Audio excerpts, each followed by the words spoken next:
Այս տարի Արևորդի միջազգային բնապահպանական փառատոնը տեղի կունենա հոկտեմբերի 14-ից 18-ը։ Փառատոնը Հայաստանում իրականացվում է 2 տարին մեկ անգամ վայրի բնության և մշակութային արժեքների պահպանման հիմնադրամի կողմից։ Մեր հյուրն է Արևորդի փառատոնի տնօրեն Ռուբեն Խաչատրյանը։ Բարև ձեզ, պարոն Խաչատրյան։ Պարոն Խաչատրյան, սկսած 2007 թվականից Արևորդի բնապահպանական միջազգային փառատոնն է իրականացվում մեզանում։ Այս տարի այն 3-րդ անգամ է արդեն իրականացվում։ Նպատակը, որը դրել էր փառատոնը բնապահպանական խնդիրների լուծման շուրջ, ինչպես նաև միջմշակութային համագործակցության առումով, որքանով է արդարացրել այս տարիների ընթացքում, որքանով կարող ենք այն հաջողված համարել։ Ասեմ, որ 3-րդ տարին է եւ 2-րդ տարվանից սկսած միջազգային, ուրեմն ավելի շատ միջազգային ասպարեզով հանդես եկավ, միջազգային ֆիլմեր, որտեղ առաջին տարին մենք ավելի շատ ֆիքսվել ենք տարածաշրջանային համագործակցության վրա եւ հասկացանք, որ տարածաշրջանը ակտիվացնելու համար պետք է ներգրավել միջազգային դաշտը։ Եվ այս առիթով է, որ բացի ֆիլմերի ցուցադրությունից, բացի ֆոտոցուցահանդեսներից, ակցիաներից, որոնք դրսում են փողոցներում են, կազմակերպվում են նաև գիտաժողովներ, որտեղ հրավիրվում են ամբողջ միջազգային դաշտի բնապահպանական մեծ կառույցները, խոշոր կառույցները, որոնք իրենց հերթին տարբեր հնարավորություններ են ընձեռնում մեր տարածաշրջանի մակարդակով համագործակցություն ստեղծելու, ֆինանսավորում հայթայթելու, նոր մոտեցումներ առաջ քաշելու, հիմնականում բնության պահպանության եւ բնապահպանական խնդիրների շուրջ։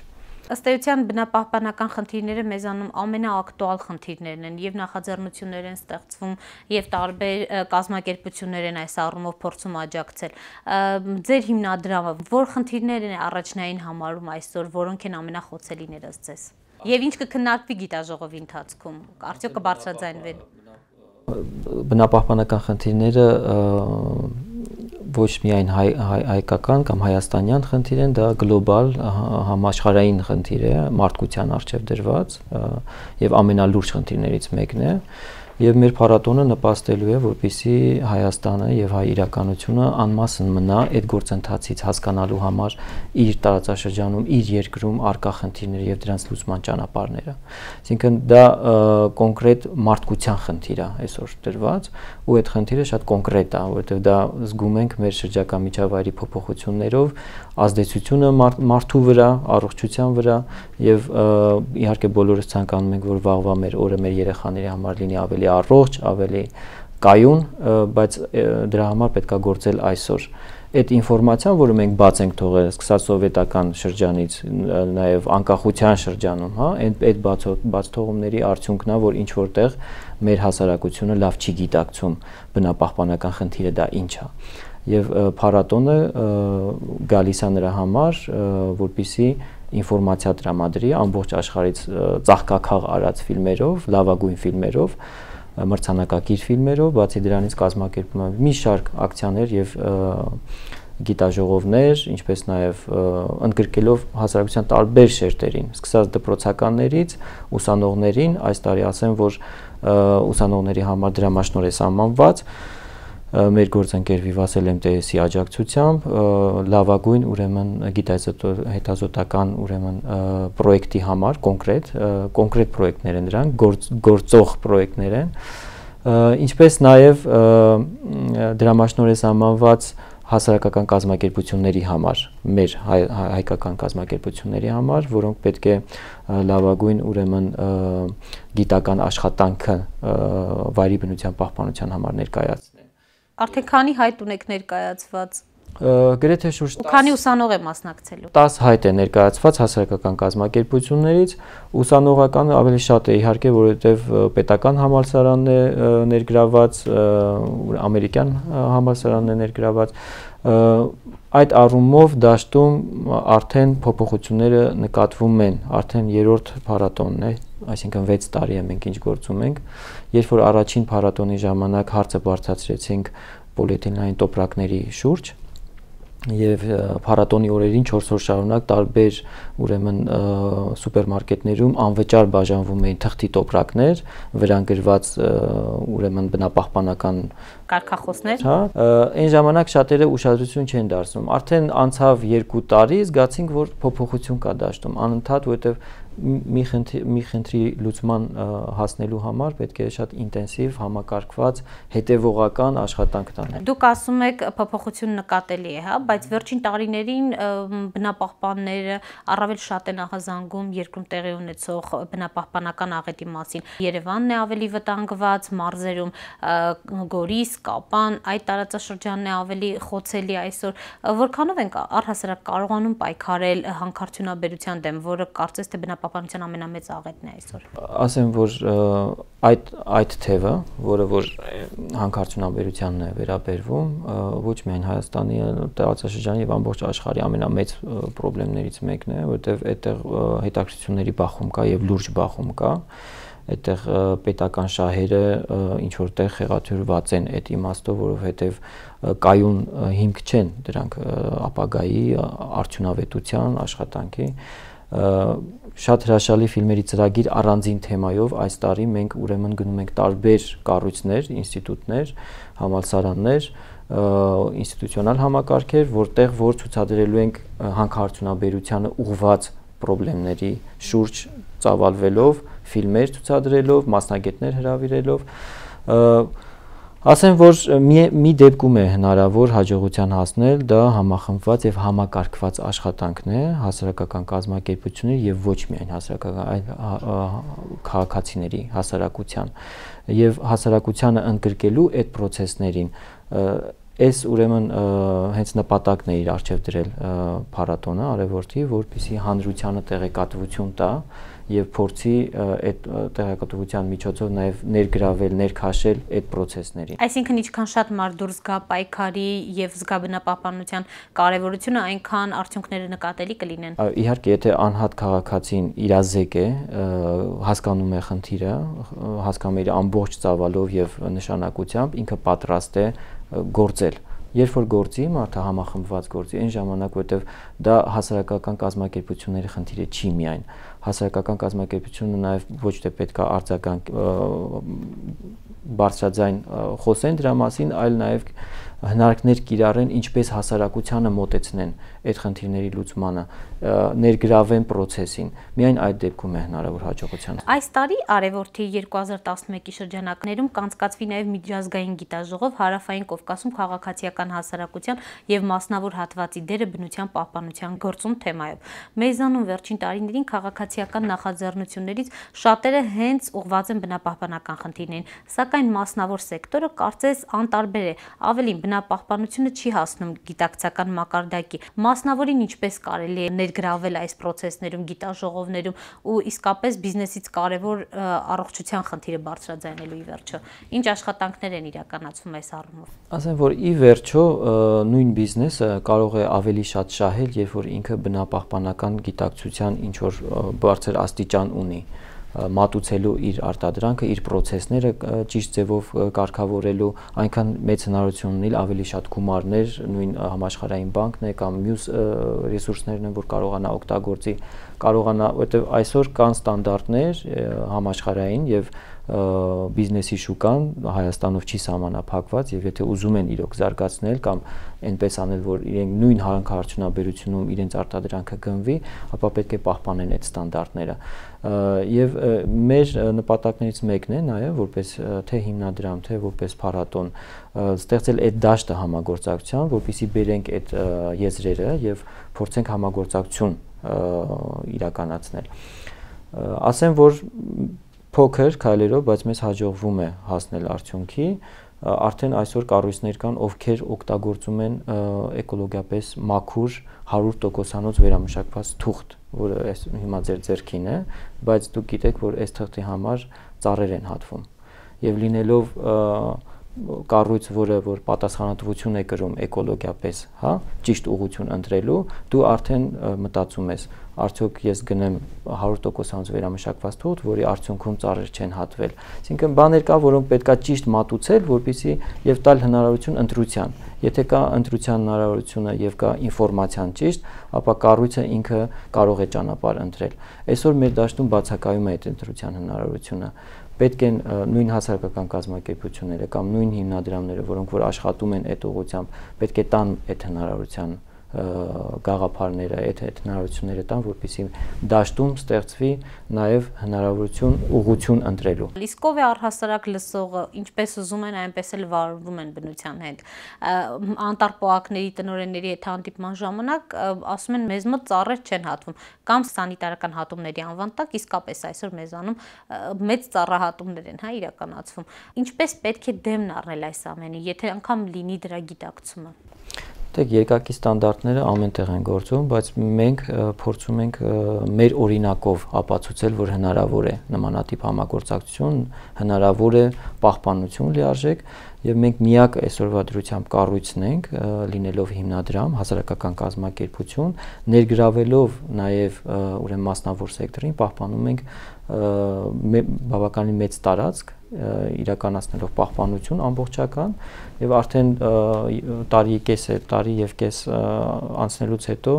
արդյունքները կարող են տեսնել եւ գնահատականներ տալ։ Արդյունքները կասեք մեզ այսօր, որոնք են ու որ մասնավոր սեկտորի հետ հնարավոր եղավ այս տարի ու կեսում համագործակցել։ Ասեմ, որ դրանք թե հիմնադրամներ են տարբեր, միջազգային, թե նաև տեղի կառույցներ, ինչպես Vivace MTS-ի օրինակը կարող եմ բերել, որը որ աջակցում է մեզ այդ պահպանության տարածքի պահպանության գործում, որտեղ դա Խոսրովին կից բուֆերային գոտի ստեղծելու ուրեմն գաղափարի շուրջ ենք մենք այսօր խոսում, համագործակցում եւ այնտեղ այսօր իրատեսական շատ, այսինքն ակնառու փոփոխություններ կան պահպանության, որտեղ կարող ես նույնիսկ շատ ժամանակացույցով տեսնել, թե վայրի կենդանիները 30-40 մետրի վրայից տեսնել, թե ինչ կան են բազմացել, որ նախկինում երբեք չէր կարող տեսնել։ Չի իրականացվում որսագողություն, չի իրականացվում ծառահատում, չի իրականացվում նույնիսկ արածեցում, բայց դրա փոխարեն համայնքը շատ ավելի է օգտվել, զարգացնելով այնտեղ էկոտուրիզմը, զարգացնելով այնտեղ կրթությունը բնապահպանական եւ աշխատատեղեր ստեղծելով։ Կարողանում եք տեղի ՀԿ-ների եւ հենց անհատ այդ բնապահպանների հետ համագործակցել։ Միայն բնապահպանական կառույցները, ինչպես ասեցիք, անհատները հնարավորություն չունեն հասնելու հաջողության։ Անհատները եւ հասարակական կազմակերպությունները պետք է աշխատեն, որպեսզի հասարակությանը բերեն, մոտեցնեն այդ խնդիրների լուծման process-ին ներգրավելով իրանց։ Եվ դրա վրա պետք է էներգիան ծախսել այսօր։ Այս տարի քանի ֆիլմ է ներկայացված, տեղական արտադրանքից ինչ ունենք առհասարակ, երիտասարդ ռեժիսորներ արդյոք կան, որոնք հետաքրքրված են բնապահպանական ֆիլմեր նկարելով, եւ ժյուրի անդամները արդեն գիտեն, որ տարբեր երկրների ներկայացուցիչներ են։ Քանի ֆիլմ է ընտրված մեր երկրից, քանի ֆիլմ կներկայացվի։ Ցավոք պետք է նշեմ, որ իրականության մեջ շատ քիչ կառույցներ կամ ռեժիսորներ կան, որոնց հետաքրքրում է էկոլոգիական թեման եւ ֆիլմեր են նկարում։ Շահութաբեր չէ։ Չգիտեմ, բոլորը չեն, որ շահույթի համար են նկարում ամեն դեպքում, բայց երևի տարված են վեհ գաղափարներով, արվեստի շուրջ եւ այլն մտորումներով, բայց ասեմ, որ բնությունից ավելի մեծ արվեստ գոյություն չունի եւ խորհուրդ կտամ եւ կքաջալերեմ բնությանը որպես արվեստի գլուխգործոց մոտենան եւ փորձեն իրենց արվեստը լրացնել բնության մասին ֆիլմերով։ Ասեմ, որ մեր ծրագրի շրջանակներում կրթական մենք ունենք էկոակումներ, որտեղ երեխաներին սովորեցնում ենք ֆիլմեր նկարել եւ ֆոտո նյութեր անել եւ իրենք նկարահանել են ֆիլմեր տարբեր էկոլոգիական խնդիրների շուրջ ծավալվելով 4-5 ֆիլմ են նկարել, որոնք ներկայացվելու են փառատոնին։ Այդ ֆիլմերը ամեն տարի արվում են անկախ փառատոնից եւ դրանք միջազգային մեծ համբավ ունեն այսօր։ Բոլոր փառատոնները, որոնք որ ունեն այդ ֆորմատը, մանկական ֆիլմերի եւ բնապահպանական ֆիլմերի, բոլորը գիտեն արևորթի ուրեմն էկոակումբի ֆիլմերն են, որոնք որ ներկայացվելու են փառատոնի շրջանակներում, ինչպես նաեւ տարածաշրջանից Պարսկաստանից ունենք շատ լավ ֆիլմեր, Թուրքիայից ունենք լավ ֆիլմեր, ցավոք Վրաստանից եւ Հայաստանը շատ пассив է այդ իմաստով եւ կարծեմ Ինգա Զարաֆյանն է, որ մի ֆիլմ փորձելու է հասցնել ավարտին, որպեսզի ներկայացնի փառատոնին։ Պարոն Խաչատրյան, քանի որ այս տարի փառատոնը համընկնում է նաև կենդանաբանական այգու 70-ամյակի հետ,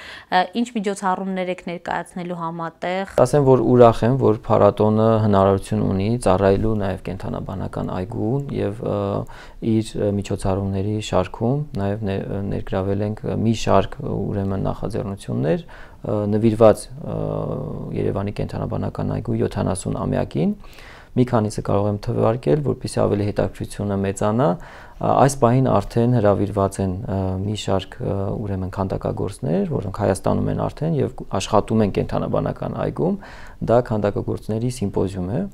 որ իրենց քանդակներն են թողնելու նվեր կենդանաբանական այգուն, նվիրված 70-ամյակին, իրականացվելու է մեծ դիմակահանդես կենդանիների շքերթ, որոնք որ պես տոնակատարություն է մեծ եւ փորձելու ենք դա դարձնել ավանդույթ, գեղեցիկ ավանդույթ, որտեղ հիմնականում դպրոցականներն են մասնակցում։ Դա մրցույթ է յուրովի, թե ով ավելի գեղեցիկ դիմակներ կարող է պատրաստել եւ նաեւ երաժշտական ուրեմն հատվածով երաժշտական դպրոցներն են մասնակցում խմբային ուրեմն կարնեվալային երաժշտություն, հա, նմանատիպ մրցանակ կա։ Բավական մեծ աշխուժություն է տիրում այդ իմաստով եւ այդ իմաստով նաեւ շատ խորին շնորհակալություն եւ հպարտություն պիտի հայտնեմ Երևանի քաղաքապետին, պարոն Կարեն Կարապետյանին, այն իմաստով որ առիթն է տալիս եւ հնարավորություն է տալիս։ Այսինքն ֆինանսավորումը քաղաքապետարանն է իրականացնում։ Ֆինանսավորումը, ինչպես նաեւ ֆինանսավորումից ավելի կարեւոր, որպեսզի գնահատում է աշխատանքը եւ ամբողջ դաշտը կրթական դպրոցներին ներգրավում է այս process-ին։ Այսինքն կարծում եմ այսօրվա մեր աշխատանքը անկախ բոլոր պայքարներից, բնապահպանության խնդիրների շուրջ ավելի մեծ էներգիա պետք է տալ կրթական դաշտին, որպեսզի աճող սերունդը գիտակցի այն խնդիրները, այն կարևոր